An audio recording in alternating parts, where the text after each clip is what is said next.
Today we're going to show you how to change your tire on a Toyota Prius, and this can apply to other Toyotas because the spare tire is going to be located in relatively the same area. You're going to go to the back of your vehicle. Underneath all the storage here, you're going to lift your cargo compartment. Carpet, if you have a bunch of stuff, move it. Lift the spare area compartment. Get it out of the way. If you have a bunch of stuff in here, move it. So, get this guy out of here. Set this to the side. Put it underneath the car. If you do that, make sure you put it back in the vehicle. You'd hate to drive off and run over your own stuff. Okay, so this is where your spare tire is. Right here is the location of your battery. As you can see, there is a vent here, so the battery fumes keep getting ventilated. There is a huge misconception out there, and people are scared to work on Prius or hybrid vehicles. The main thing you want to do is stay away from anything orange. They tell you and train you at the Toyota factory and other hybrid trainings, if you're gonna ever handle anything that has orange, you should wear these special voltage gloves. So stay away from the orange area. This is where your battery is located. It's a pretty big size of equipment that goes behind there. Just try to stay away from there, but you can change your spare tire with no issues. Okay, so you're gonna locate this center nut here. You're gonna unscrew it. If you have a smartphone and you're not very good at remembering how things go back together, you might want to take a quick picture here just so you can put everything back the way it went. Put this in an area where you're not going to forget. I like to locate everything where it's coming out of. Take your tools. You're going to come over here. This is our pretend area to change the tire. You can leave the spare tire in the vehicle or remove it. At the moment, we're just gonna get it close. So right now we're going to go over the tools. If this is your vehicle and the tire is flat all the way down, let's assume that the first thing you're gonna do, you're gonna loosen up all the bolts. You do not want to do that while the car is in the air, because once it's in the air, you'll be able to jiggle the car a little bit, and this tire is going to be spinning and spinning and spinning. So you'll have to do the work of dropping the vehicle back down and then jack it back up. First thing we want to do before we get started, we want to go and turn on the emergency brake. Make sure it's pressed all the way down. So you want to make sure you press with your foot in place. It's in park. Now that that is done, we're going to go ahead and loosen up. These are sometimes easy to break off, well, to break loose, or sometimes it can be a little harder. So that one, you hear it clicked, that's all you need.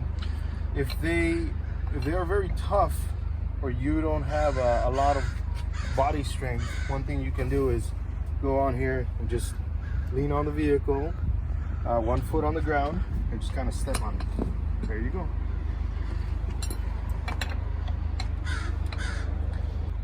Now we broke them loose. Again, you don't want to take them off all the way because that's still supporting the vehicle weight.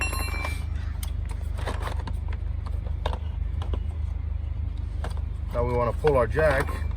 This is held on by this hook here. Loosen it up. This out. So this is meant to sit on the ground here. There's a notch where you're gonna have to locate this pinch weld, and this is typically where you want to put any jack, or when they're lifting cars at a shop, this is where it happens. So we're gonna locate this notch into this area here and crank it up. Okay, because we have this much room, we're gonna go ahead and start making the jack go up.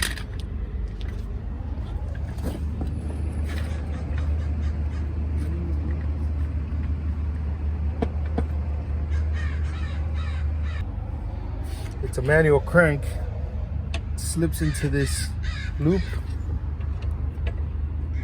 and make sure your knuckles don't punch the ground, otherwise you're gonna have another problem. So tilt up.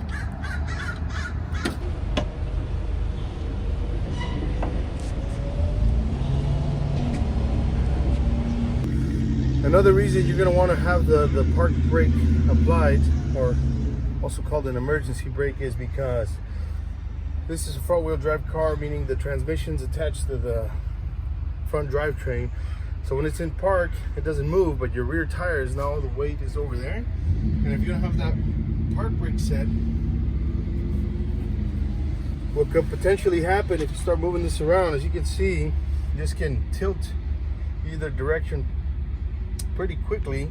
So those back tires are locked in place right now, and if that was not locked in place, it could potentially just fall, and it could be, you know, very serious injury. So now that we broke everything loose, we're gonna go ahead and take the lug nuts out. These guys are called lug nuts, and then we'll switch our tire.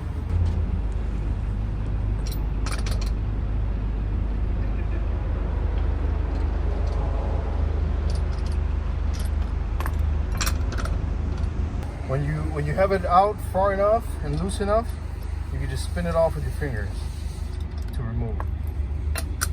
Okay, once your lug nuts are off, sometimes the wheel can actually be seized to this, what is called your brake rotor, over time with water, rain, salt, all the elements. So sometimes the tire and wheel are easy to pull off at times. We'll see this one. And what's kind of seized on there, you can just tilt it. As you can see, this guy's moving around on us, so we just want to make sure we're careful. Okay, so you're gonna find a good place to pry on. One good place is your brake caliper bracket. We just slid this in there and pried it like you would pry a bottle cap opener or something.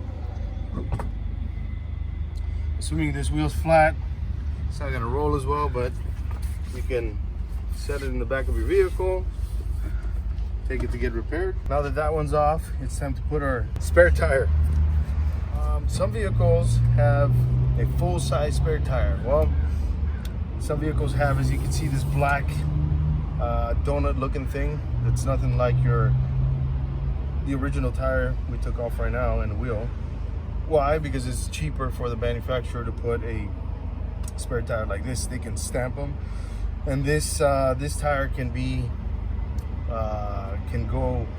this is Toyota Prius hybrid we're talking about. This tire can be the same one for Corollas, Camrys, vehicles of the same brand. Go get your tire repaired. Otherwise, you can get a serious injury if you let this go on your vehicle for weeks and days. So different tires, depending on what you got, they're rated for different speeds. They're not meant to go on highway. They're meant to go on road.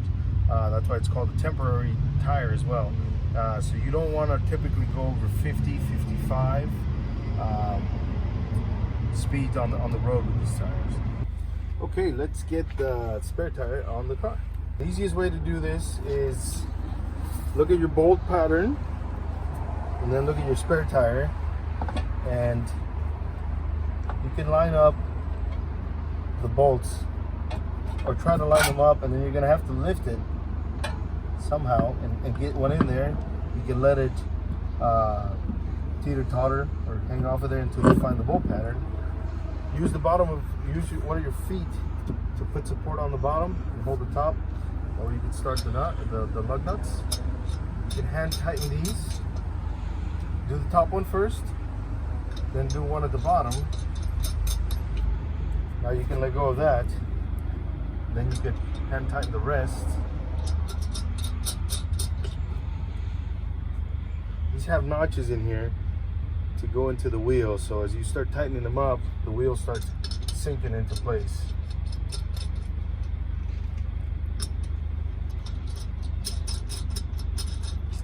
Important thing here is once you have these all hand tightened down, you're gonna want to drop the vehicle and tighten them up before you take off. Okay, so you're gonna grab your crank handle here and slowly bring your vehicle to the ground.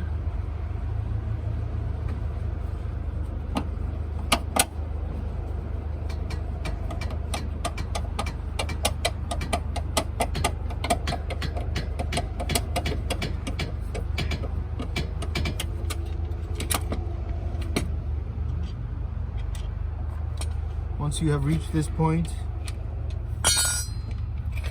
pull this out and then just hand wind this flat and put your tools away. When the vehicle is on the ground, this is where you want to go ahead and tighten your lug nuts. You always want to go in a crisscross pattern, so we chose this one first. Some of you might know this, but righty-tighty, lefty-loosey. So here we go. We got the first one down. Remember, we're going to go in a crisscross pattern. So we went from here to here. We're going from here to here. You make a start here. You see how they're getting tight. Once you've gone over all of them, you will want to go back to the original one and give it about another quarter turn, if you can, before driving off. Now, pack up your tools and head to the repair shop. I hope this video was helpful and informational to you. This was brought to you by your friends at ReadyCarParts.com.